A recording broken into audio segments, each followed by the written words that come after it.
Hi students, welcome to your channel money tutorial. आज के अपने इस वीडियो क्लास का टॉपिक है मल्टीप्लिकेशन थ्योरम ऑन प्रोबेबिलिटी। ये टॉपिक भी बड़ा ही इजी और बड़ा सिंपल टॉपिक है। ये मैं आपको सबसे पहले इसका कंसेप्ट समझाता हूं, फिर हम क्वेश्चंस में मूव करेंगे। देखो कंसेप्ट क्या है इसका। हमारे पास एक से ज्यादा कुछ इवेंट्स होते हैं और वो इवेंट्स क्या होते हैं? डिपेंडेंट इवेंट्स होते हैं। डिपेंडेंट का मतलब होता है दूसरे इवेंट की प्रोबेबिलिटी पहले वाले इवेंट की होने पर निर्भर करती है। ठीक है, तो इस प्रकार की इवेंट्स को हम बोलते हैं डिपेंडेंट इवेंट। दो इवेंट्स कह सकते हैं हम, डिपेंडेंट और इंडिपेंडेंट। ये दोनों के दोनों ही मल्टीप्लिकेशन थ्योरम में ही आता है, पर ये मेरा वीडियो जो है स्ट्रिक्टली फोकस करेगा डिपेंडेंट पे। इंडिपेंडेंट इवेंट हम नेक्स्ट वीडियो में हम कर लेंगे उसको। चलो, डिपेंडेंट इवेंट क्या होता है दोबारा आपको मैं क्लियर करता हूं। एक दूसरे इवेंट की होने की प्रोबेबिलिटी पहले वाले इवेंट के होने पर निर्भर रहती है। ठीक है, तो इस प्रकार के क्वेश्चंस में जो डिपेंडेंट इवेंट्स होते हैं, जिसमें मोर देन वन इवेंट्स होते हैं, वहां पर हम यूज करते हैं मल्टीप्लिकेशन थ्योरम ऑन प्रोबेबिलिटी का रूल। तो इसको कैसे अप्लाई करा जाता है, इसका कोई स्टैंडर्ड फॉर्मूला नहीं है और ना ही मैं ज्यादा इसको मैथमेटिकल वे में समझाने की कोशिश करूंगा। ठीक है, तो मैं क्या करता हूं, आपको पहला क्वेश्चन मैं प्रोवाइड करता हूं स्क्रीन पे। हम दो तीन क्वेश्चंस अगर करेंगे आपको ये पूरा कंसेप्ट अच्छे से समझ आ जाएगा। बिल्कुल इजी और सिंपल वे में इस टॉपिक को हम शुरू करेंगे और खत्म करेंगे। क्लियर? चलो बढ़ता हूं मैं फर्स्ट क्वेश्चन की तरफ। इसी में ही आपको मैं सब कुछ क्लियर कर दूंगा और आपको भी अच्छे से समझ आ जाएगा। स्टार्ट करते हैं। An urn contain 10 black and 5 white balls. ठीक है, ब्लैक है हमारे पास, ब्लैक बॉल्स हैं 10 और व्हाइट बॉल है 5। तो टोटल मिलाकर कितना बनाइए? 15 बॉल्स हो गए अर्न में। 2 balls are drawn from urn one after other without replacement. अच्छा, ये कंडीशन भी याद रखना, ये विदाउट रिप्लेसमेंट होना चाहिए, विथ रिप्लेसमेंट नहीं, विदाउट रिप्लेसमेंट में। तो तभी दूसरे वाले का जो है प्रोबेबिलिटी वो चेंज हो जाता है। तो 2 बॉल निकाल रहे हैं एक के बाद एक विदाउट रिप्लेसमेंट। मतलब कि इस 15 में से पहले हमने एक बॉल निकाला, उसका कलर नोटिस किया, अपने पास रख लिया। फिर रिमेनिंग 14 में से एक और बॉल निकाला, फिर उसका कलर नोटिस कर रहे हैं। तो एक के बाद एक 2 बॉल्स निकाल रहे हैं विदाउट रिप्लेसमेंट। अब हमें क्या करना है इसमें? What is the probability that both drawn balls are black. अब उसकी क्या प्रोबेबिलिटी की जो दोनों बॉल्स है ना, दोनों के दोनों ब्लैक बॉल्स हैं। बहुत ही इजी, बहुत ही सिंपल क्वेश्चन है। देखो कैसे करेंगे। प्रोबेबिलिटी ऑफ 2 ब्लैक बॉल्स, यही चाहिए ना। देखो अब पहला भी ब्लैक निकालना है और फिर दूसरा भी ब्लैक निकालना है। पहला ब्लैक और फिर दूसरा ब्लैक, पर ये क्या है? विदाउट रिप्लेसमेंट है। बस इसको जरूर आप ध्यान रखना, पहला ब्लैक और दूसरा ब्लैक। ये मैं आपको पहले के वीडियो क्लासेस में भी समझा चुका हूं। कभी भी हम बोलते समय ही हिंदी में अगर हमारा कनेक्टिंग वर्ड आ जाए और पहला ब्लैक और दूसरा भी ब्लैक, और अगर आ जाए तो बीच में दोनों के मल्टीप्लाई का साइन डाल देना। एक इंडिकेशन है आपको पता करने के लिए। ठीक है, पहला ब्लैक और दूसरा ब्लैक। अब देखो आपके पास 10 ब्लैक 5 व्हाइट और टोटल 15 है। इसमें से पहला ब्लैक निकालने की क्या प्रोबेबिलिटी हो गई? सिंपल सा है, total number of favourable outcome divide by total number of possible outcome, यही होता ना। तो पहला ब्लैक निकालने की प्रोबेबिलिटी क्या बनेगी इसकी? 10/15। 10 हमारे फेवर में है, टोटल हमारे पास 15 है। तो फर्स्ट ब्लैक निकालने की प्रोबेबिलिटी 10/15। और एक तो निकाल लिया, अब हमें एक दूसरा भी ब्लैक निकालना है। अच्छे से समझना, बहुत सिंपल सा है। एक ब्लैक निकालने के बाद इस बॉल्स की कॉम्पोजिशन चेंज नहीं हो गई। जब आपने एक बॉल निकाल लिया तो अब ये कितना रह गया? ये रह गया 9, ये 5 और टोटल 14। ठीक है कि नहीं है? ये 9, ये 5 और ये 14, क्योंकि एक ब्लैक बॉल कम हो गया ना उसमें से। अब इसमें से एक और ब्लैक बॉल निकालना है, इसमें से एक और ब्लैक बॉल निकालना है। तो एक और ब्लैक बॉल निकालने की प्रोबेबिलिटी क्या हुई? 9/14। बस इतना सिंपल था ये। क्लियर है? अब इसको हम क्या करेंगे? मल्टीप्लिकेशन कर देंगे। मल्टीप्लिकेशन करके देखते हैं क्या आ रहा है, क्या क्या कैंसिल आउट हो रहा है। ये 2, ये 3, ये 3 से 3 कटेगा, ये 2 से 7 आ जाएगा। फाइनल आंसर आपका 3/7। ठीक है ना? समझ आया? देखो कितना बिल्कुल सिंपल सा था। 2 ब्लैक बॉल निकालना है, पहला ब्लैक और दूसरा ब्लैक। तो हो गया ना मल्टीप्लाई, इसलिए मल्टीप्लिकेशन थ्योरम ऑन प्रोबेबिलिटी है। और इसको हम बोलेंगे डिपेंडेंट इवेंट। डिपेंडेंट, दूसरे इवेंट की होने की जो प्रोबेबिलिटी है पहले वाले इवेंट पे डिपेंड है। पहले ऑलरेडी एक ब्लैक हो चुका है, तो क्या हुआ, एक ब्लैक बॉल इसमें से कम हो गया, इसलिए ये डिपेंडेंट है एक दूसरे के ऊपर, इसलिए इसको डिपेंडेंट बोलते हैं। एक दूसरा इंडिपेंडेंट, और नेक्स्ट वीडियो में समझेंगे इसको। क्लियर है?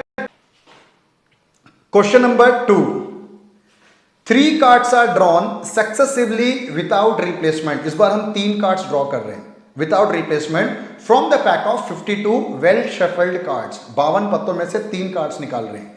What is the probability that first 2 cards are king and third card drawn is an ace. जो 3 कार्ड है ना जो ड्रॉ कर रहे हैं, पहले 2 कार्ड तो स्ट्रिक्टली किंग होने चाहिए, पहला किंग और दूसरा भी किंग, और जो तीसरा कार्ड है वो तीसरा कार्ड हमारा होना चाहिए एस। तो इसकी क्या प्रोबेबिलिटी होगी? ठीक है, आपको सीक्वेंस गिवन है, फर्स्ट किंग, सेकंड किंग और थर्ड एस। तो निकालते हैं, ये भी बिल्कुल सिंपल है। यहां 2 था, उसमें 3 आ गया क्वेश्चन, तो मूव करते हैं। ये भी डिपेंडेंट इवेंट्स हैं। वैसे देखो किंग होते कितने हैं? किंग होते हैं वैसे 4, ठीक है। एस कितने होते हैं हमारे पास? एस भी होते हैं 4। 4 किंग हो गए, 4 एस हो गए, इक्कम। तो बाकी कार्ड्स कितने रह गए फिर? 44। तो कुल मिलाकर 52 पत्ते होते ना गड्डी में। अब हमें क्या चाहिए? First 2 king and third card S. इसी की चाहिए ना प्रोबेबिलिटी हमें। पहले 2 तो चाहिए किंग और तीसरा चाहिए एस। तो देखो, पहला किंग, दूसरा किंग और तीसरा एस। एस को मैं ए लिख लेता हूं, किंग को के लिख लेता हूं समझने के लिए। क्लियर? अच्छा, सिंपल सा है। किंग निकालने की क्या प्रोबेबिलिटी होगी? जल्दी से गेस करो फटाफट। किंग निकालने की प्रोबेबिलिटी 4 है king, total number of favourable outcome divide by total number of possible outcome. Possible outcome कितना है? 52। क्लियर?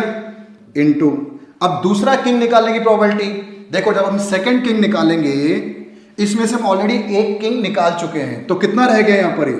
3। एक कम हो गया ना क्वांटिटी।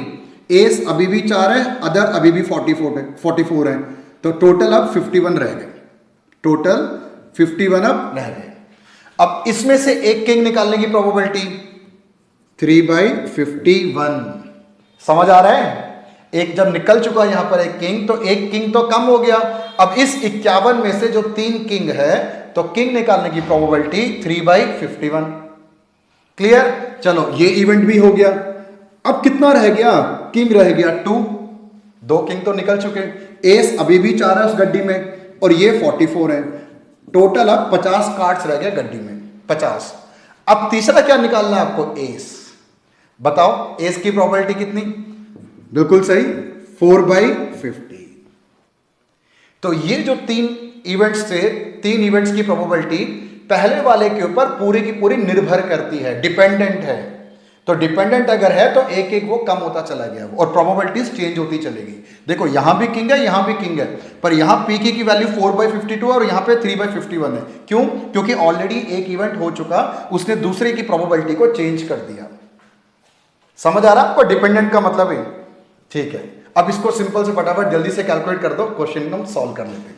तो 4/52 को हम कैंसिल आउट करेंगे तो 1/13। अगला 3 और 51 को कैंसिल करेंगे तो 1/17। और अब 4/50 को हम कैंसिल करते हैं तो ये आ गया हमारा 2/25। तो फाइनल आंसर हमारा 2 तो ऊपर आ जाएगा। अब नीचे 13 को 17 से मल्टीप्लाई करेंगे तो आ जाएगा 221 इंटू 25। 55। आपका आंसर है 2/5525। समझ आ गया? ठीक है ना? फर्स्ट क्वेश्चन सेकंड क्वेश्चन दोनों के दोनों बिल्कुल सिमिलर पैटर्न पे थे। ये टॉपिक ही बहुत ज्यादा इजी है टॉपिक है। अच्छे से समझना आज की वीडियो के सारे क्वेश्चंस। आपका ये टॉपिक डिपेंडेंट इवेंट वाला तो पक्का हो जाएगा इसी वीडियोस में। ठीक है, चलो मूव करते हैं हम क्वेश्चन नंबर 3 की तरफ। क्वेश्चन नंबर 3 देखो क्या कह रहा है। अ box of orange is inspected by examining 3 randomly selected oranges drawn without replacement। एक पूरे के पूरे संतरे की पेटी है, ऑरेंजेस की पेटी है, उसमें से हम 3 ऑरेंजेस को हम निकाल रहे हैं विदाउट रिप्लेसमेंट, ठीक है। If all the 3 oranges are good the box is approved for sale. अब हम क्या कर रहे हैं, उसमें जितने भी ऑरेंजेस हैं उसमें से हम 3 ऑरेंज निकाल रहे हैं। अगर तीनों के तीनों ऑरेंज अगर सही है, गुड है, खराब नहीं है, सड़े हुए नहीं है, तीनों अगर सही है तो उस पेटी को हम ये अज्यूम कर लेंगे कि भैया पेटी में जितने भी ऑरेंज है सब बढ़िया है, चलो सेल के लिए अप्रूव कर दो उसको। तो 3 बढ़िया निकलना चाहिए इन ऑर्डर कि वो पेटी सेल के लिए अप्रूव हो जाए, अदरवाइज इट इज रिजेक्टेड।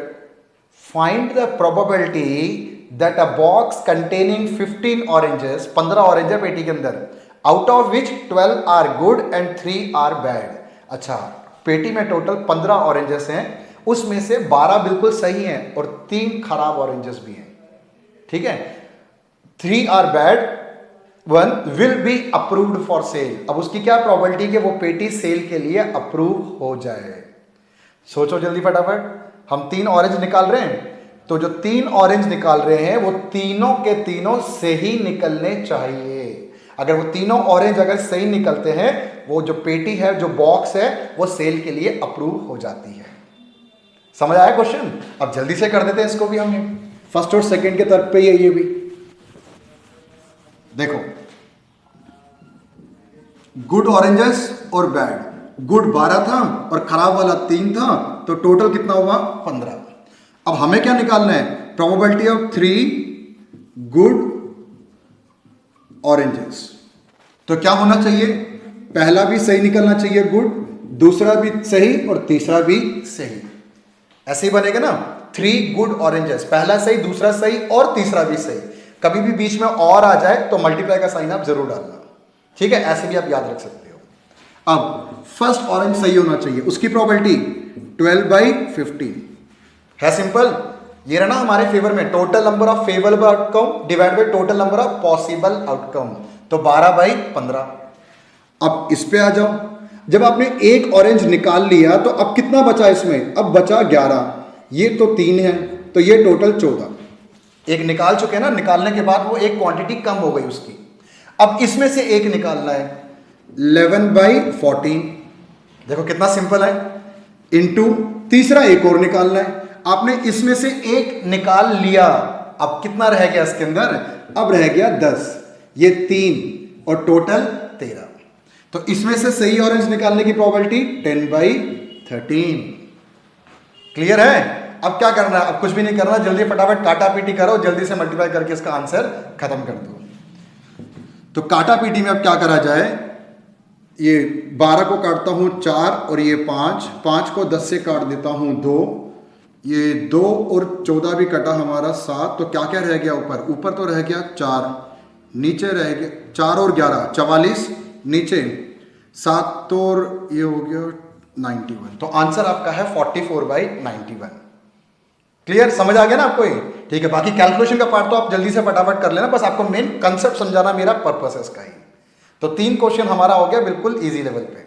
अब मूव करते हैं क्वेश्चन नंबर 4 की तरफ। देखो फोर्थ क्वेश्चन क्या कह रहा है वो, 2 cards are drawn from a well shuffled pack of 52 cards. हम 2 कार्ड्स निकाल रहे हैं 52 पत्तों में से, विदाउट रिप्लेसमेंट। चलो ये भी विदाउट रिप्लेसमेंट है। What is the probability that one is red and the other is king. अच्छा, एक रेड और एक किंग की प्रोबेबिलिटी निकालनी है ऑफ ब्लैक कलर, वो दोनों के दोनों ब्लैक कलर के। तो रेड क्वीन निकालना है, एक बार दोबारा देख लेते हैं क्वेश्चन को। What is the probability that one is red queen. अच्छा, जो क्वीन हमें निकालना है वो स्ट्रिक्टली रेड कलर का होना चाहिए। क्वीन टोटल 4 होते हैं ना, 2 रेड और 2 ब्लैक, है ना, तो हमें ब्लैक नहीं चाहिए, 2 क्वीन है वो वाले क्वीन चाहिए। What is the probability that one is red queen, एक तो रेड क्वीन होना चाहिए and other is a king of black colour, और जो दूसरा कार्ड जो निकालना है किंग, वो ब्लैक कलर का होना चाहिए। ब्लैक कलर के किंग कितने होते हैं, वो भी 2 होते हैं, ठीक है। तो इसमें हमें क्या कर रहा है कि एक रेड और एक ब्लैक बता रहा है, पर सीक्वेंस हमें नहीं बता रहा। ये इस क्वेश्चन का इंपॉर्टेंट पॉइंट है। आपको सीक्वेंस थोड़ी बता रहा है कि पहला रेड ही होना चाहिए और दूसरा ब्लैक चाहिए, नहीं, ऐसा नहीं बता रहा है वो कह रहा है कि एक रेड और एक ब्लैक। तो यहां पर 2 सीक्वेंस पॉसिबल है, 2, पहला रेड और दूसरा ब्लैक,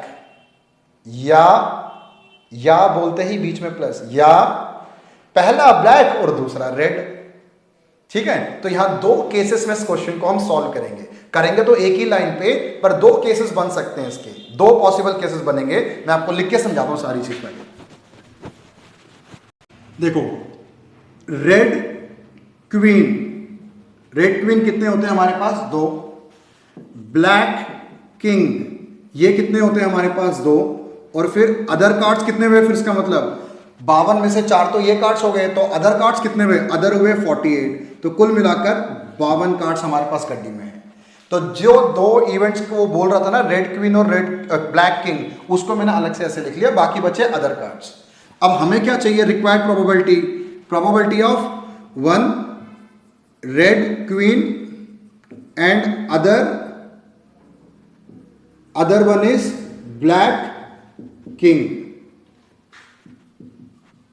इसी की निकालनी है ना प्रोबेबिलिटी हमें, एक रेड क्वीन की and other one is black king.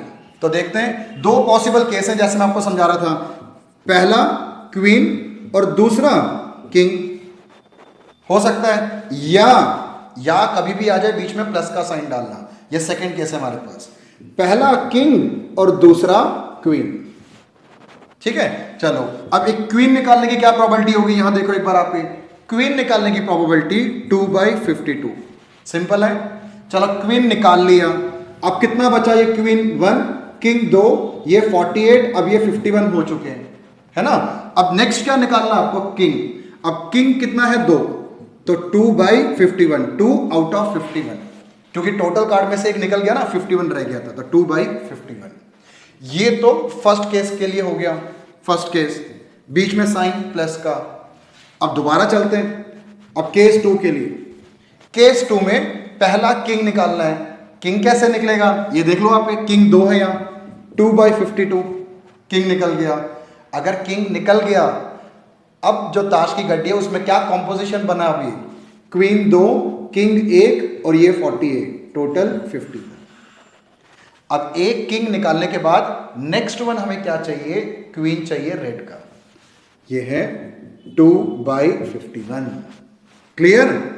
अब इसको आपने सॉल्व करना है, इसको ये जल्दी से फटाफट सॉल्व कर लो। देखो क्या आंसर आता है, 2 2 ज़ा 4, 4 को इसको हम काटेंगे तो 13 आ जाएगा, ऊपर 1, तो 1/13 को मल्टीप्लाई करते हैं, 3 15 16 का 1 6, ऐसे ही यहां पर 1/663, तो आपका आंसर 2/663। क्लियर? समझ आया ना आपको दोनों केसेस? तो ये क्वेश्चन अभी तक में अच्छा क्वेश्चन था, फोर्थ ये, क्योंकि दो केसेस बन गया ना यहां पर, क्वीन और रेड क्वीन और आपसे ब्लैक किंग बोल रहा था, पर सीक्वेंस नहीं पता था। जब सीक्वेंस नहीं पता तो वेरियस पॉसिबल केसेस को हम साथ में लेके चलते हैं। जैसे यहां पे दो केस बन रहे थे, तो दोनों को हमने सॉल्व कर प्लस कर दिया। क्लियर है? ठीक है, चलो अब हम मूव करते हैं क्वेश्चन नंबर 5 की तरफ। ये रहा आपके स्क्रीन पे। A bag contain 5 red marble and 3 black marbles. 3 marbles are drawn 1 by 1 without replacement. ठीक है, 3 मार्बल्स निकाल रहे हैं और वो भी विदाउट रिप्लेसमेंट। तो जैसे जैसे हम ना मार्बल्स निकालते हुए चलेंगे उसमें से, तो कॉम्पोजिशन चेंज होती चली जाएगी।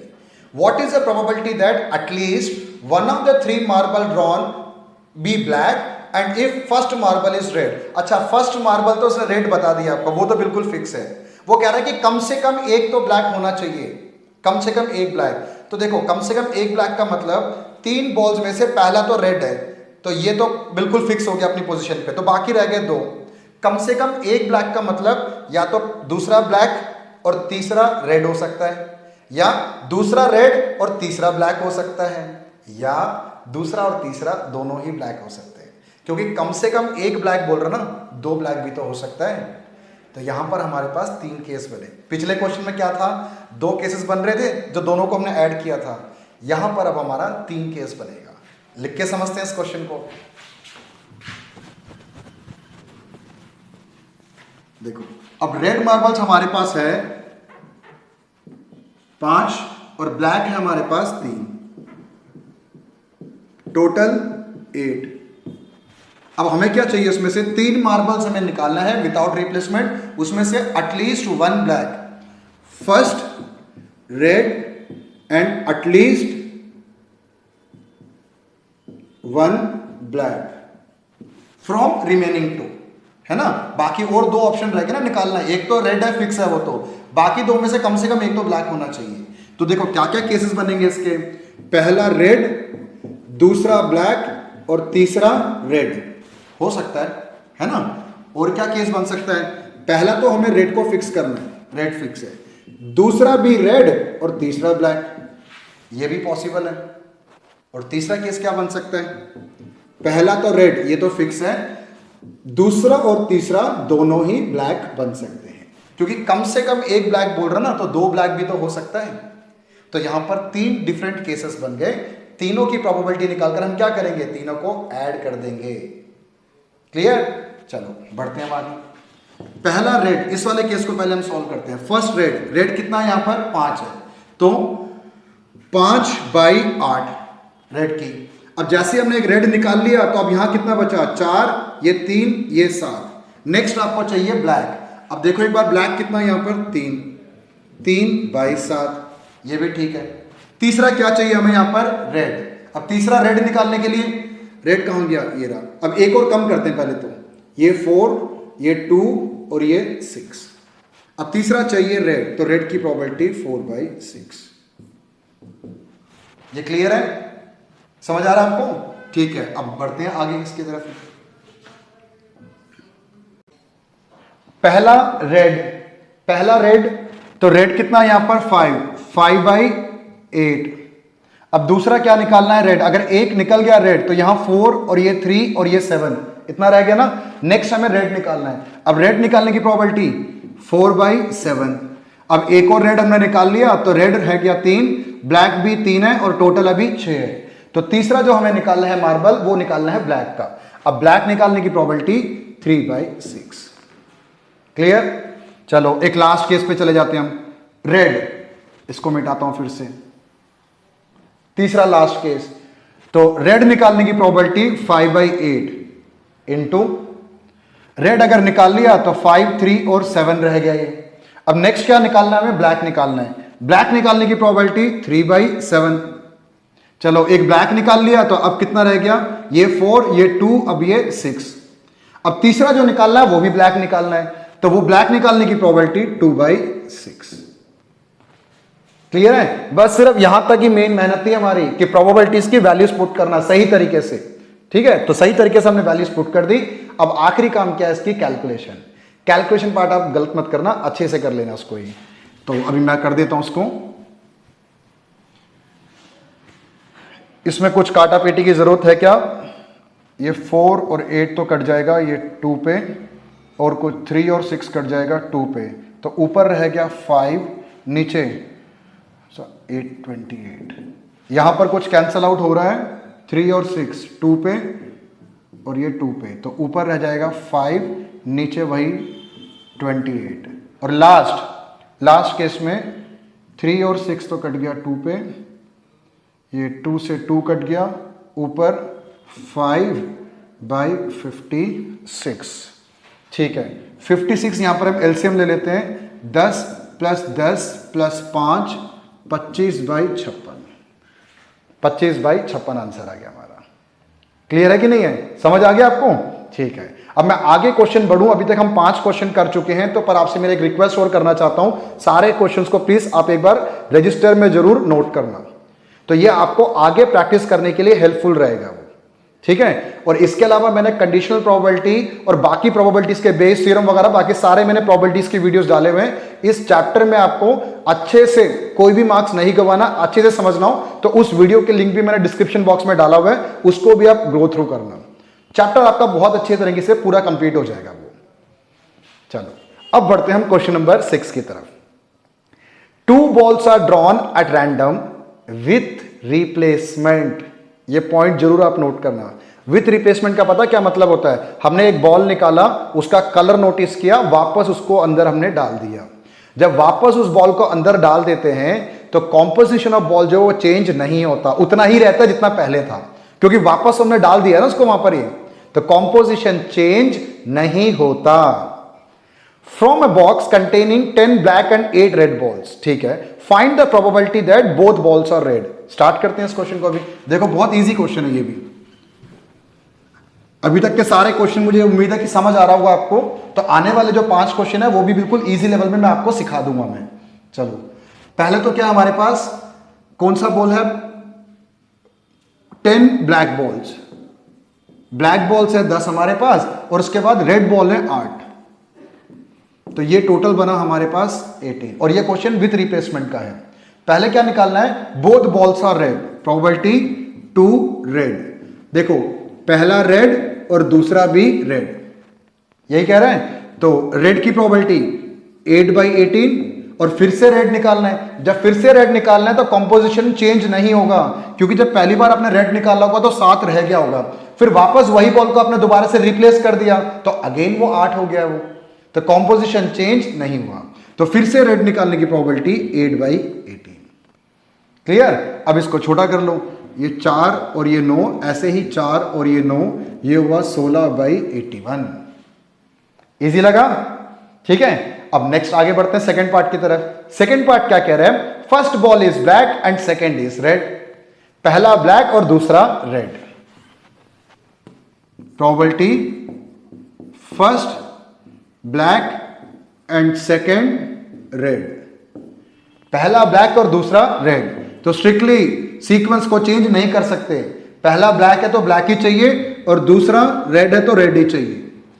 तो समझ आ गया होगा आपको क्या करना है, जल्दी फटाफट वैल्यू पुट करो और जल्दी से खत्म कर दो। वैल्यू है इसकी ब्लैक की 10/18 और रेड की प्रोबेबिलिटी 8/18। इसको सॉल्व कर लेते हैं, ये 5/9 और ये 4/9, तो 20/81। तो ये भी सिंपल लगा, ठीक है। अब मूव करते हैं थर्ड पार्ट की तरफ। थर्ड पार्ट क्या कह रहे हैं, one of them is black and other is red, एक ब्लैक है और दूसरा रेड है, ठीक है। सीक्वेंस नहीं पता पर ये one of them is black and other is red, एक ब्लैक और एक रेड, इसमें आपको सीक्वेंस नहीं बता रहा, तो कोई भी ऑर्डर में हो सकता है, पहला ब्लैक और दूसरा रेड, या बोलते बीच में साइन प्लस का, ठीक है। पहला ब्लैक दूसरा रेड, या पहला रेड और दूसरा ब्लैक, दो पॉसिबिलिटीज है ना, दोनों को नोट कर लेते हैं। पहला ब्लैक दूसरा रेड, या बोलते बीच में प्लस, पहला रेड और दूसरा ब्लैक। पिछले वाले पार्ट में तो बिल्कुल सीक्वेंस फिक्स था, इसमें फिक्स नहीं है, तो इसलिए हम यहां पर 2 केस लेके चल रहे हैं। तो वैल्यू पुट करता हूं उसमें मैं। अब ब्लैक की प्रोबेबिलिटी 10/18 और रेड की प्रोबेबिलिटी 8/18, प्लस यहां पर रेड की प्रोबेबिलिटी 8/18 और ब्लैक की प्रोबेबिलिटी 10/18। इसको हम सॉल्व कर लेते हैं।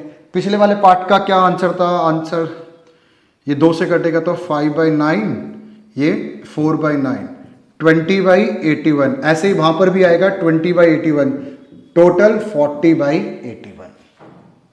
क्लियर है, ठीक है। अब मूव करते हैं इसी क्वेश्चन के लास्ट पार्ट की तरफ, फोर्थ पार्ट। फोर्थ पार्ट क्या कह रहे हैं, both are of same colour. अच्छा, 2 बॉल जो आप निकाल रहे हो दोनों सेम कलर का होना चाहिए, तो यहां पर भी 2 केस बनेंगे, पहला रेड और दूसरा रेड, या पहला ब्लैक और दूसरा ब्लैक, ठीक है। यहां पर भी 2 केस बनेंगे। Probability both are of same colour, तो पहला रेड और दूसरा भी रेड, या पहला ब्लैक और दूसरा भी ब्लैक। अब प्रोबेबिलिटी की वैल्यू पुट करते चले जाओ यहां पर। तो रेड की प्रोबेबिलिटी 8/18 इंटू 8/18, ये तो रेड की हो गई। अब 2 ब्लैक की प्रोबेबिलिटी क्या हो गई, 10/18 और 10/18। क्लियर है ना। अब जल्दी से फटाफट इसको हम सॉल्व कर देते हैं। तो ये आएगा 4 16/81, यहां पर 25/81, इन दोनों को ऐड करते हैं 41/81। क्लियर है, समझ आ रहा है आपको। क्वेश्चन थोड़ा लेंदी था, 4 पार्ट आ गए थे, तो हो सकता है कि ये ज्यादा मार्क्स का भी आ जाए क्वेश्चन में, ठीक है। बस हमें समझ आना चाहिए अच्छे से, ज्यादा मार्क्स का आ जाए और हमें ये क्वेश्चन आता हो तो हमारे लिए तो अच्छी बात है ना, ये तो अच्छे ज्यादा मार्क हम स्कोर करेंगे इस क्वेश्चन में फिर। चलो ठीक है, बढ़ते हैं हम क्वेश्चन नंबर 7 की तरफ। 7 देखो, 7 बहुत बढ़िया अच्छा क्वेश्चन है ये। Probability of solving a specific problem independently by A and B are 1/2 and 1/3. किसी एक पर्टिकुलर प्रॉब्लम को ए और बी इंडिपेंडेंटली बैठकर सॉल्व कर रहे हैं, वो अलग बैठ के सॉल्व कर रहा है और बी अलग बैठ के सॉल्व कर रहा है, दो अलग अलग सॉल्व कर रहे हैं, उस पर्टिकुलर प्रॉब्लम का ए सॉल्व कर दे, उसकी प्रोबेबिलिटी 1/2 है। सेम उसी क्वेश्चन को बी सॉल्व कर दे अपने दिमाग से, तो उसकी प्रोबेबिलिटी 1/3 है। दो अलग अलग लोग हैं, ठीक है ना, दोनों एक दूसरे पर डिपेंडेंट नहीं है, अलग अलग है। If both try to solve the problem independently, दोनों के दोनों अलग अलग बैठकर सॉल्व कर रहे हैं, कोई कॉपी नहीं कर रहा, अलग अलग सॉल्व कर रहे हैं। Find the probability that problem is solved. अब हम एज ए टीचर, दो स्टूडेंट हमारे सामने बैठे हैं, हमें क्या चाहिए कि प्रॉब्लम सॉल्व हो जाए, कोई भी सॉल्व करके दे दे, प्रॉब्लम सॉल्व हो जाए। तो प्रॉब्लम सॉल्व यहां पर 3 केसेस में हो सकते हैं। 3 केसेस में कौन कौन से केस हैं? पहला, ए से वो क्वेश्चन सॉल्व हो जाए, बी उस प्रॉब्लम को सॉल्व नहीं कर पा रहा, अल्टीमेटली प्रॉब्लम तो सॉल्व हो ही गया ना, प्रॉब्लम इज सॉल्व्ड बता रहा है, हो गया। दूसरा केस क्या है? बी उसको सॉल्व कर रहा है पर ए सॉल्व नहीं कर पा रहा, ठीक है, तब भी प्रॉब्लम सॉल्व हो गया। और तीसरा केस क्या बन सकता है? भाई दोनों ने सॉल्व कर दिया, दोनों से वो प्रॉब्लम सॉल्व हो गया तो अच्छी बात है, प्रॉब्लम तो फिर भी सॉल्व हो गया। तो यहां पर हम 3 केसेस लेके चलेंगे, और ये क्वेश्चन अभी तक हमने जितने 6 क्वेश्चन के उससे थोड़ा सा डिफरेंट है प्रेजेंटेशन में। आप अच्छे से समझना इस क्वेश्चन को। आप सबसे पहले ना क्वेश्चन स्टार्ट करने पहले आप लिख लो, मैं लिखूंगा नहीं यहां पर, आप लिख लेना जरूर। ए इक्वल टू, ए और बी दो अलग अलग इवेंट्स हैं।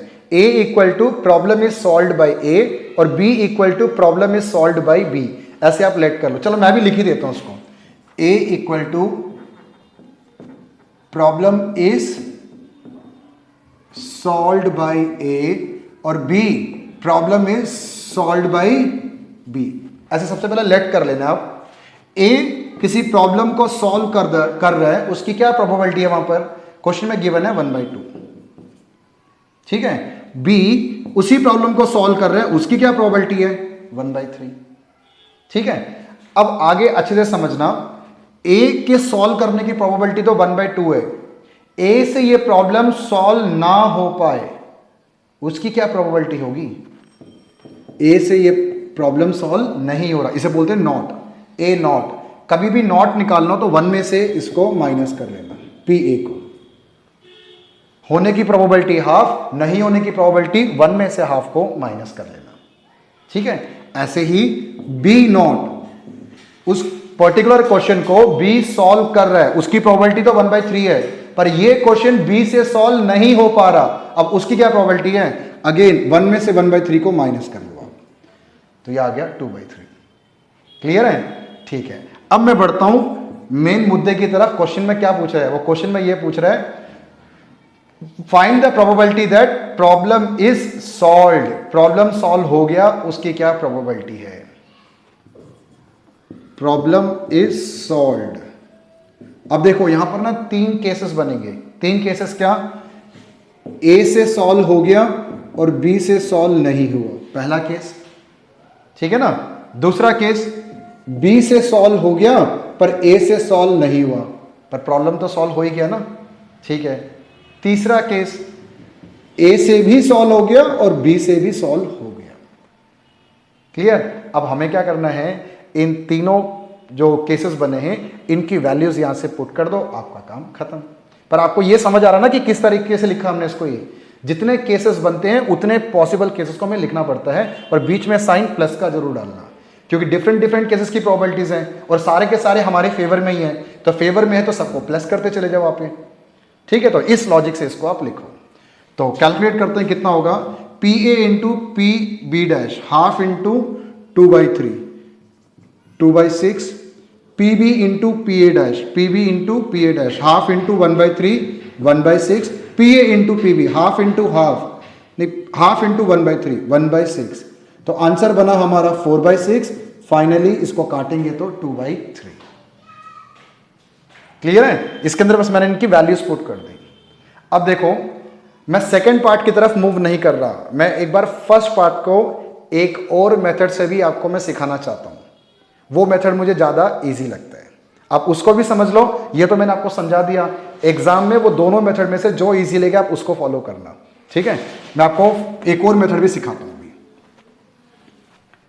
आप इस क्वेश्चन में वो क्या कह रहा है कि प्रॉब्लम इज सॉल्व्ड बोल रहा ना, आप निकालो problem is not solved. Probability of problem is not solved. Problem is not solved का मतलब ए भी सॉल्व नहीं कर पा रहा और बी से भी वो सॉल्व नहीं हो रहा, दोनों ही सॉल्व नहीं कर रहे। Problem is not solved.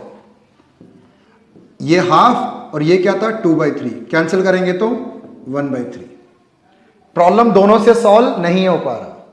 पर ये थोड़ी पूछा था हमसे क्या पूछा था? हमसे पूछा था कि probability of problem is solved. हमसे तो ये पूछा था ना, probability of problem is solved. तो अब आप गेस करो क्या करने वाला हूं। ये तो सॉल्व नहीं होने की थी, तो प्रॉब्लम सॉल्व होने की कितनी होगी? 1 में से इस 1/3 को माइनस कर लो, आंसर 2/3। तो इससे पहले जो फर्स्ट मेथड मैंने आपको सिखाया था उसमें क्या आंसर था? उसमें भी तो यही था 2/3, और इस तरीके से भी 2/3 है। तो दोनों ही मेथड मेरे हिसाब से सिंपल है, आपको जो इजी लगे आप उसको फॉलो करना। पर हाँ, ये जो क्वेश्चन है, कभी कभार क्या होता है कि 3 अलग अलग कैंडिडेट्स होते हैं, स्टूडेंट्स होते हैं, तीनों के अलग सॉल्व करने की प्रोबेबिलिटी गिवन होती है। ए की और बी की तो क्वेश्चन में गिवन था, एक सी भी और है, सी के सॉल्व करने की प्रोबेबिलिटी 1/5 ऐसे बता रहा है। फिर आपसे बोल रहा है कि what is the probability that problem is solved. फिर 3 लोग जब इन्वॉल्व हो जाएंगे तो फिर वो बहुत लंबा चला जाएगा।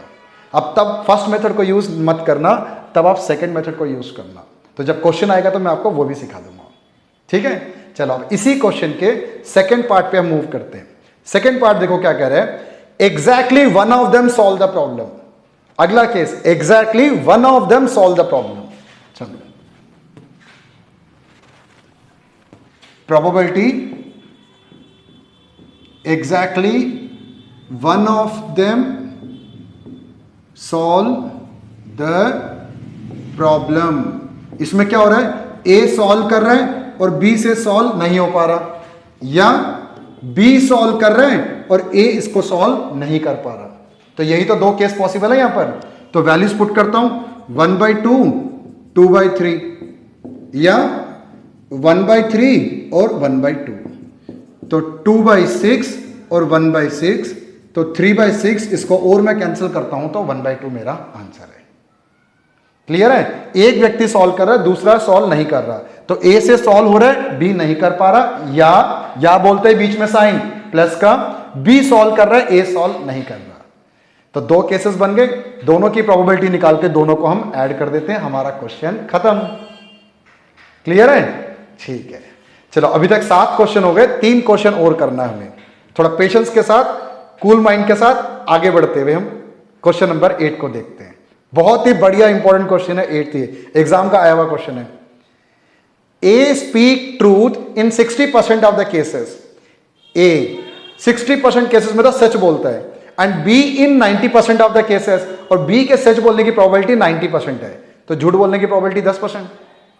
इन what percentage of cases they are likely to contradict each other in stating the same fact. किसी इवेंट को ए और बी दोनों नरेट कर रहे हैं, अब वो उसकी प्रोबेबिलिटी निकालनी है कि दोनों एक दूसरे को कॉन्ट्राडिक्ट करें। कॉन्ट्राडिक्ट का मतलब क्या होता है, ए किसी इवेंट को सच बोल रहा हो और बी उसी इवेंट के बारे में उल्टा बोल रहा हो, झूठ बोले, तो हो गया ना कॉन्ट्राडिक्शन। या बी उस इवेंट के बारे में सच बोल रहा हो और ए झूठ बोल रहा हो, तो इसे बोलते हैं कॉन्ट्राडिक्शन। ए सच बोल रहा हो और बी झूठ, या बोलते ही बीच में साइन प्लस का, बी सच बोल रहा हो और ए झूठ बोल रहा हो। 2 केसेस में करेंगे इसको। बड़ा अच्छा इंपॉर्टेंट क्वेश्चन है, इस क्वेश्चन को बिल्कुल मत मिस करना आप, क्योंकि इसमें भी 2 पार्ट हैं। पहले हम फर्स्ट को कर लेते हैं, ए के सच बोलने की प्रोबेबिलिटी 60%। पहले लेट कर लेते हैं, A equal to A speak truth और बी स्पीक ट्रूथ। तो प्रोबेबिलिटी ऑफ ए के सच बोलने की प्रोबेबिलिटी कितनी है? 60%, है ना। तो ए सच ना बोले उसकी प्रोबेबिलिटी कितनी हुई? 40% हुई। ये तो बिल्कुल सिंपल है, जैसे पिछले क्वेश्चन में किया था। ऐसे ही सेम बी का निकाल लेते हैं हम। बी प्रोबेबिलिटी, बी सच बोल रहे हैं, गिवन है देखो आपको, बी सच बोलने की प्रोबेबिलिटी है 90%, ठीक है। और बी झूठ बोल रहे हैं, बी के झूठ बोलने की प्रोबेबिलिटी 10/100। क्लियर यहां तक? ठीक है, अब बढ़ता हूं फर्स्ट केस की तरफ। हमें किसकी प्रोबेबिलिटी निकालनी है? Probability both A and B contradict each other. A और बी एक दूसरे को कॉन्ट्राडिक्ट करें। कॉन्ट्राडिक्ट का मतलब ए सच बोल रहा है और बी वहां पर झूठ बोल रहा है, या ए झूठ बोल रहा है और बी सच बोल रहा है। यही तो दो केस हो सकते हैं कॉन्ट्राडिक्शन में, एक सही दूसरा झूठ, या दूसरा सच बोल रहा है पहला झूठ बोल रहा है। समझ रहा है ना आपको लिखने का तरीका? ये बस यहां तक दिमाग लगाना था, बाकी तो आप इसकी वैल्यूज पुट करो। यहां वैल्यूज पुट करने पे 60/100 इंटू 10/100 प्लस 40/100 इंटू 90/100। अब इसको हम सॉल्व कर लेते हैं। इसको सॉल्व करने पे आ गया हमारा ये 600/10,000 और इधर कितना आया 3600/10,000। इसको इसमें प्लस कर लेते हैं 4200/10,000, 2020 काट दो, दैट मीन्स ये 42%। तो 42% केसेस में चांसेस है कि ए और बी आपस में एक दूसरे को कॉन्ट्राडिक्ट करें, या इसको आप ना फ्रैक्शन में भी लिख सकते हो, पॉइंट में भी लिख सकते हो, वो आपकी मर्जी है। मैंने वैसे ही परसेंटेज में डाल दिया। क्लियर? इससे कोई गलत नहीं होता कुछ से। ठीक है, ये चलो एक पार्ट तो हो गया। अब सेकंड पार्ट की तरफ मूव करते हैं। सेकंड में क्या कर रहा है? Agree in stating the same fact. दोनों को दोनों अग्री कर रहे हैं। अग्री देखो दो तरीके से हो सकता है। आप सिर्फ ये मत सोचना कि सिर्फ दोनों के दोनों सच बोल रहे हो तभी ठीक है, नहीं। अग्री का मतलब है ए सच बोल रहा है और बी सच बोल रहा है तो दोनों की अग्रीमेंट है, या ए झूठ बोल रहा है और वही झूठ बी भी बोल रहा है तो दोनों की सहमति फिर से आ गई। तो यहां पर हमारे पास सेकंड केस में दो केसेस बनेंगे सेकंड पार्ट में। तो सेकंड पार्ट में जो दो केस बन रहा है, अग्री इन स्टेटिंग सेम फैक्ट। तो ये क्या क्या बन सकता है? ए सच बोल रहा है और बी सच बोले तो दोनों की सहमति बन गई। या दूसरा केस क्या बनेगा? ए झूठ बोल रहा है और बी भी झूठ बोल रहा है, तब भी दोनों आपस में खुश हैं क्योंकि दोनों एक सेम ही स्टेटमेंट डिलीवर कर रहे हैं ना, इसलिए। तो वैल्यूज पुट करते हैं। ये 60/100 और ये 90/100 प्लस 40/100 और ये 10/100। यही था ना चारों की प्रोबेबिलिटी। जल्दी से फटाफट मल्टीप्लाई कर लो। ये आ गया आपका 5800/10,000 इज इक्वल टू 58%। समझ आ गया? क्लियर है ना दोनों के दोनों पार्ट? ये क्वेश्चन बड़ा इंपॉर्टेंट है, मिस नहीं करना। ठीक है, चलो बढ़ते हम क्वेश्चन नंबर 9 की तरफ। दो क्वेश्चन और रहेगा, 9th और 10th। 9th question. 9th question, Kamal and Monika appear for an interview for 2 vacancies. दो अलग कैंडिडेट्स हैं, एक जॉब के लिए इंटरव्यू पे जा रहे हैं। The probability of Kamal selection is 1/3। Kamal select हो रहा है, उसकी प्रोबेबिलिटी 1/3 है। And that of Monika selection is 1/5। Monika उसी पोस्ट के लिए सेलेक्ट हो रही है, उसकी प्रोबेबिलिटी है 1/5। 1/3 और 1/5 इनके सेलेक्ट होने की प्रोबेबिलिटी है। Find the probability that both of them will be selected. उसकी क्या प्रोबेबिलिटी है कि दोनों सेलेक्ट हो जाएं। स्टार्ट करते हैं ए और बी लेट करके। A equal to Kamal selected in interview और बी मोनिका। ए जो है इवेंट है जिसमें कमल सेलेक्ट हो रहा है, बी एक इवेंट है जिसमें मोनिका सेलेक्ट हो रही है। चलो प्रोबेबिलिटी ऑफ ए क्या गिवन है? कमल के सेलेक्ट होने की प्रोबेबिलिटी हमें गिवन है 1/3। तो बताओ कमल सेलेक्ट ना हो उसकी प्रोबेबिलिटी 2/3 हो जाएगा ना, जैसे पीछे के दो क्वेश्चंस कर लिए, फिर से वही सेम चल रहा हूं। अगला बी मोनिका सेलेक्ट हो रही है, उसकी प्रोबेबिलिटी कितनी गिवन है? 1/5। अब मोनिका सेलेक्ट ना हो उसकी प्रोबेबिलिटी कितनी बनेगी हमारी? 4/5। मुझे लगता है कि यहां तक आप में से किसी को कोई प्रॉब्लम नहीं है ना, यहां तक तो आपको समझ आ रहा है। और बाकी जो केसेस हमें निकालने हैं ना, जो 3 पार्ट्स हमें गिवन है, वो भी बहुत इजीली निकल जाएगा। देखो मूव करते हैं पहले पार्ट की तरफ। Both of them will be selected. बहुत ही सिंपल है, आप लोग गेस करो। आपके स्क्रीन पे तो क्वेश्चन है ना, मैं चाहता हूं कि वीडियो को पॉज करके जल्दी से फटाफट आप खत्म करने की कोशिश करो। गलत की टेंशन मत लेना, मैं तो आपको सिखाई दूंगा, पर आप अपने एंड से करके जरूर देखो एक बार उसको पहले। Both of them will be selected, probability both of them will be selected. ठीक है, तो पहला कमल सेलेक्ट हो रहा है और दूसरा मोनिका, दोनों के दोनों सेलेक्ट हो रहे, तो P A into P B कर लो वहां पे। तो P A into P B कितना बना, 1/3 इंटू 1/5 1/15। क्लियर है, समझ आ रहा है आपको? ठीक है, अब सेकंड की तरफ मूव करते हैं। None of them will be selected. अच्छा, पहले वाला भी सिलेक्ट नहीं हो रहा और दूसरे वाला भी सिलेक्ट नहीं हो रहा, वो ज्यादा इजी और भी है। Second case, none of them will be selected, मतलब फर्स्ट भी सेलेक्ट नहीं हो रहा और सेकंड भी सेलेक्ट नहीं हो रहा, दोनों पे डैश डाल दो ना ऊपर ही।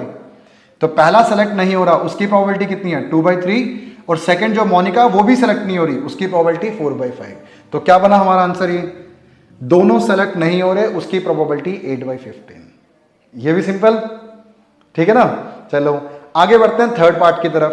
थर्ड पार्ट में क्या कह रहा है, only one of them will be selected, इन दोनों में से कोई एक ही सेलेक्ट हो रहा है। तो ये भी सिंपल है, one of them will be selected. देखो one of them will be selected में दो केसेस बनेंगे, या तो कमल सेलेक्ट हो रहा है, मोनिका सेलेक्ट नहीं हो रही, या बोलते हैं बीच में प्लस कमल का सिलेक्शन नहीं हो रहा पर मोनिका सेलेक्ट हो रही है। कमल का सिलेक्शन नहीं हो रहा, मोनिका सेलेक्ट हो रही है, डाल दो वैल्यू उसके अंदर। Probability of A 1/3, B dash 4/5 plus A dash 2/3 और 1/5। कर दो जल्दी से मल्टीप्लाई इसको, तो ये आ गया 4/15 प्लस 2/15, 6/15, 3 से काटेंगे तो 2/5 हमारा आंसर है। क्लियर है ना? ठीक है, तो ये 3, 7, 8, 9 तीनों के तीनों सेम लेवल पे चल रहे थे और मुझे उम्मीद है कि आपको सारे क्वेश्चंस अच्छे से समझ आ रहे हैं। लास्ट क्वेश्चन की तरफ मूव कर रहा हूं, उससे पहले मैं आपको समझा दूं एक बार कि डिस्क्रिप्शन बॉक्स में आप जरूर देखना, बाकी जो प्रोबेबिलिटीज के जो वीडियोस के लिंक है मैं आपको प्रोवाइड कर रहा हूं, साथ में असाइनमेंट के कुछ जो क्वेश्चंस होंगे और इंपॉर्टेंट क्वेश्चंस जो मैं इस पूरी वीडियो में कवर नहीं कर पाया, आपकी प्रैक्टिस के लिए मैं वो लिंक भी डिस्क्रिप्शन बॉक्स में प्रोवाइड करूंगा। तो वीडियो के बाद उन असाइनमेंट क्वेश्चंस को भी अब अच्छे से प्रैक्टिस करना। मैं ये चाहता हूं कि आपका पूरा का पूरा ये जो टॉपिक है, एक तो ये मल्टीप्लिकेशन थ्योरम और दूसरा ये पूरा प्रोबेबिलिटी आपका अच्छे से कंप्लीट हो जाए। आपको कहीं किसी और क्वेश्चंस को मिस करने की जरूरत नहीं है, मतलब सारा का सारा आपको यहीं पूरा मिल जाएगा आपको। ठीक है, चलो बढ़ते हैं क्वेश्चन नंबर 10 की तरफ। 10th question, last question. A die is tossed thrice, एक डाइस को हम 3 बार थ्रो कर रहे हैं। Find the probability of getting an odd number at least 1। उसकी क्या प्रोबेबिलिटी है कि कम से कम एक बार तो ऑड नंबर हमें मिल जाए, कम से कम एक बार तो ऑड नंबर मिल जाए। अब देखो ऑड नंबर डाइज में टोटल कितने फेस होते हैं? वैसे डाइज में वैसे टोटल 6 फेस होते हैं। ठीक है, तो ए हम मान लेते हैं ऑड नंबर को। तो ऑड नंबर कौन से है इसमें? 1, 3, 5। तो यहां से प्रोबेबिलिटी ऑफ ए क्या बना हमारा? 3/6। ऑड नंबर की प्रोबेबिलिटी कितनी बनी? 1/2। 3 और 6 को मैंने कैंसिल कर दिया तो 1/2। और ये ऑड नंबर ना आए उसकी प्रोबेबिलिटी वो भी 1/2। जैसे भी पीछे के 3 क्वेश्चन कर रहे थे वैसे ही बिल्कुल सेम, ये भी 1/2। अब क्या पूछ रहा है क्वेश्चन में? What is the probability of getting an odd number at least once. 3 बार हम थ्रो कर रहे हैं ना डाइस को हमें, तो 3 बार में कम से कम एक बार तो ऑड नंबर चाहिए। तो देखो ये 3 केस बन सकते हैं, या तो एक बार ऑड नंबर आए, या 2 बार ऑड नंबर आए, या 3 बार ऑड नंबर आए। तो 3 केस बन सकते हैं ना, 3। अगर मैं ऐसे सॉल्व करता हूं तो ये मेरा क्वेश्चन थोड़ा लंबा जाएगा। मैंने आपको 2 क्वेश्चन पहले एक शॉर्टकट समझाया था। क्या समझाया था? वो कह रहा है कि कम से कम एक बार ऑड मिले। आप एक काम करो ना, आप निकालो ऑड नंबर चाहिए ही नहीं, तीनों बार में ऑड नंबर नहीं चाहिए, वो आपका इजी पड़ेगा। Probability of not getting an odd number in 3 throw of a die. पहली बार ऑड नंबर नहीं आ रहा, दूसरी बार भी नहीं आ रहा और तीसरी बार भी नहीं आ रहा। ऐसे कर लो ना आप। 1/2 था, 1/2 इंटू 1/2 इंटू 1/2 कितना होता है 1/8। देखो मैं कितना इजीली खत्म कर रहा हूं इसको जल्दी में। ये वो कह रहा था कि ऑड नंबर कम से कम एक बार चाहिए, पर हम क्या निकाल रहे हैं, हमें ऑड नंबर चाहिए ही नहीं। अब आप गेस करो मैं क्या करने वाला हूं, हमें तो ऑड नंबर चाहिए। तो रिक्वायर्ड प्रोबेबिलिटी 1 में से इस 1/8 को माइनस कर दो तो आपका आंसर आ जाएगा 7/8। जल्दी से खत्म हो गया क्वेश्चन। देखो probability of at least 1 odd number, 1 में से 1/8 को माइनस कर लो तो ये आंसर आपका तैयार है 7/8। क्लियर है ना? समझ आया आपको क्वेश्चन? किसी क्वेश्चन में भी थोड़ा सा भी प्रॉब्लम हो, एक बार दोबारा से पीछे जाकर उस क्वेश्चन को और अच्छे से समझने की कोशिश करो। पर ये जो 10 क्वेश्चन हमने कर लिए, 10 के 10 बड़े अच्छे लेवल के और इंपॉर्टेंट क्वेश्चन हैं। शुरू तो हर वीडियो में हमेशा बिल्कुल लो लेवल से स्टार्ट करा जाता है। लो लेवल से स्टार्ट करते करते करते 1 से लेकर 10 तक जब हम पहुंचे, धीरे धीरे हमारा लेवल बढ़ता गया। तो लेवल बढ़ाने का यही पर्पस था कि आपका पूरा का पूरा टॉपिक लो लेवल से लेकर हाई लेवल तक सारा क्वेश्चन आपका कंप्लीट हो जाए। तो 10 क्वेश्चन आई थिंक ठीक है, सफिशिएंट है इस पूरे के पूरे टॉपिक को समझने के लिए। तो इस वीडियो को तो मैं इस क्वेश्चन से मैं क्लोज करता हूं, पर इसमें मैंने कुछ भी क्वेश्चन इंडिपेंडेंट वाले जो फॉर्मूले यूज होते हैं ना, probability of A intersection B equal to P A into P B, independent event, मैंने कुछ भी डिस्कस नहीं किया आपसे। वो हम डिस्कस करेंगे नेक्स्ट वीडियो में। ठीक है, तो इस वीडियो को तो आप अच्छे से जितने भी क्वेश्चन से प्रैक्टिस करो। तो मैं मिलता हूं आपसे नेक्स्ट वीडियो में कुछ और क्वेश्चंस लेकर। और जाने से पहले अगर आपको ये मेरा वीडियो अच्छा लगा तो प्लीज लाइक शेयर और सब्सक्राइब आप जरूर करना। ठीक है, मैं मिलता हूं आपसे अब नेक्स्ट वीडियो में।